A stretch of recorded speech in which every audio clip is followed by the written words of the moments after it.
Welcome to another Explainer. Today, we are diving into a really fascinating story unfolding in the automotive world. We're talking about Bentley, right? A brand that is literally synonymous with roaring engines, opulent luxury, and a century of British heritage.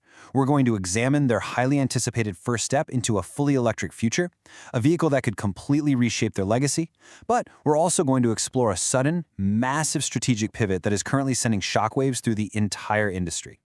Okay, let's dive right into this, because you really have to wonder, what actually happens when a 100-year-old luxury titan, a brand built on the rumble of massive 12-cylinder engines, finally goes electric? How do they maintain that soul without the sound? And maybe more importantly, how does a brand like Bentley navigate a global market that suddenly seems to be cooling off on the whole electric dream? Today's Explainer breaks down everything you need to know about the upcoming Bentley EV and the sweeping corporate strategy shift that's changing their whole roadmap. All right. Section 1. Meet Bentley's first EV, the luxury urban SUV. Now, this isn't just some pie-in-the-sky concept far off in the distance. Bentley's first-ever electric vehicle is officially debuting in late 2026, with global deliveries hitting the streets in 2027. What we are looking at is a brand-new compact luxury SUV. And when Bentley says compact, they mean it. It measures just under 5 meters in length, making it the absolute shortest model in their lineup, sitting comfortably below the massive Bentayga. But hey, don't let the size fool you. This is a huge deal. Down in Crewe, England, Bentley has already started putting together pre-series prototype builds in their historic factory, which is now this revamped carbon-neutral dream factory. So the physical car is literally just around the corner. Moving on to Section 2, the Barnato legacy and racing the blue train. So while Bentley hasn't officially shouted the name from the rooftops just yet, trademark filings across the US, the EU, and the UK strongly point to one name, Barnato.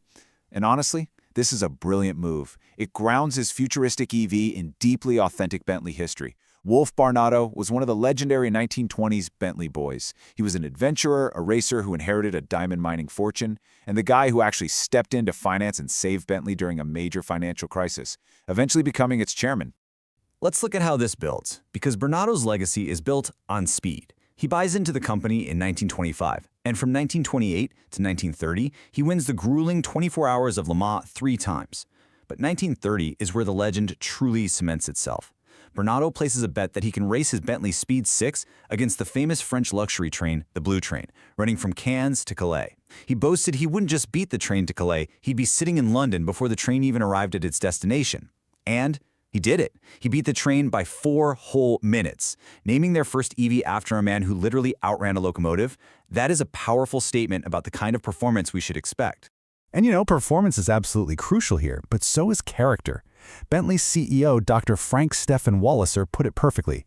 He said, "We don't want to make just any electric car. We want to make a Bentley." The challenge there is tremendous, right? How do you replace the visceral engine note that Bentley owners adore? Well, the board members have stated they are working on a unique solution. They aren't just going to copy and paste some fake engine sound. The focus is 100% on ensuring the exquisite craftsmanship, the luxury, and the unmistakable Bentley driving dynamics remain fully intact. Which brings us to Section 3, power and performance specs, inside the architecture. Now, what's really interesting about this setup is what's hiding underneath the floorboards. The Barnato is going to be built on the Volkswagen Group's Premium Platform Electric, or PPE. That's the exact same architecture underpinning the upcoming Porsche Cayenne Electric. If we look at the Cayenne's top-shelf specs, we get a thrilling preview of the Bentley. We're talking a massive 113 kilowatt-hour battery capacity, fast charging up to 390 kilowatts, and a staggering potential of up to 1,139 horsepower with launch control engaged. Seriously, this urban SUV is going to be an absolute rocket. But perhaps the most important performance metric isn't the 0 to 60 time. It's this number right here, 7. 7 minutes. Bentley is promising that this new EV will be capable of charging from 0 to 100 miles of range in just 7 incredible minutes.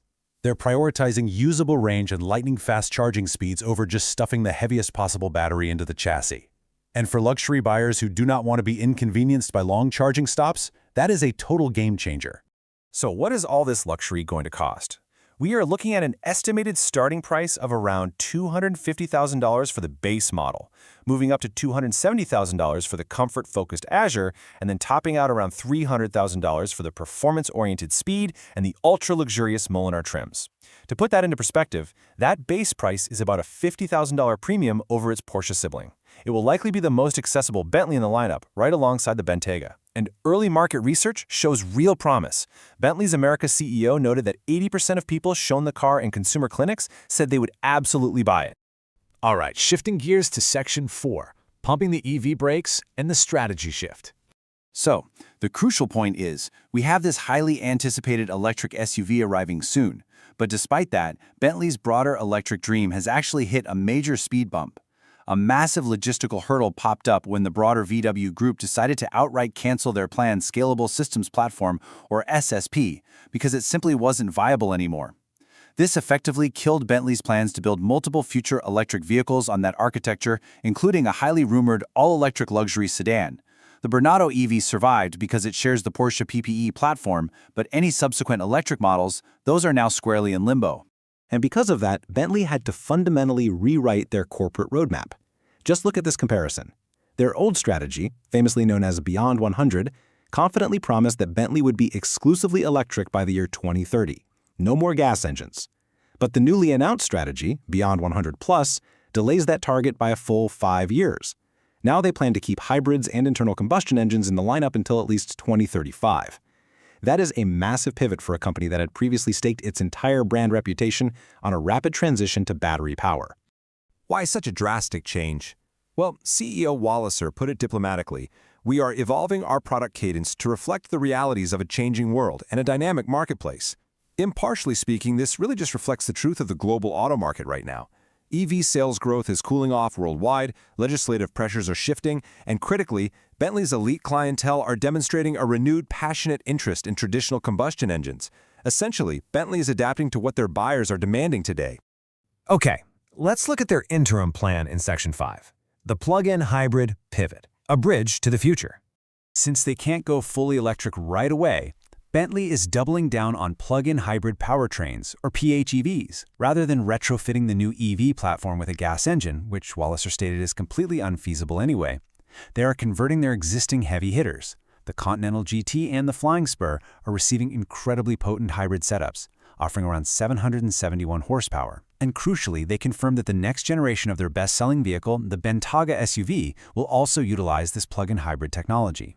So, what does the next decade actually look like for Bentley? Let's walk through this newly revised timeline. Late 2026, the Barnato EV is officially revealed. 2027, EV deliveries begin to those early adopters. Then in 2028, we will see the launch of the next-generation plug-in hybrid Bentayga. It won't be until 2030 that Bentley's second fully electric vehicle finally arrives. And 2035, that is now the earliest target for a fully electric lineup. And this brilliantly illustrates just how flexible they are being right now. Before the first EV even hits the stage, Bentley just announced a brand new, non-hybrid, limited production internal combustion engine model for late 2025. They are making a concerted effort to keep traditional engine performance alive and well for the enthusiasts who want it, right alongside all their cutting-edge electric projects. Which leaves us with this final, provocative thought. We've seen Bentley meticulously design an incredible first EV with the Barnato, right? Yet, simultaneously, they are delaying their ultimate electric goals by half a decade to lean back into hybrids and gas engines. So, if a century-old luxury titan, backed by the immense resources of the VW Group, is hitting the brakes on a fully electric lineup to meet the realities of the market, what does that mean for the rest of the auto industry's grand electric transition? It's a complex, highly dynamic shift, and it's one we will definitely be watching closely. Thank you for joining me for this explainer, and I hope this provided a clear view into the shifting gears of luxury automotive strategy. Keep questioning, keep learning, and I'll see you next time.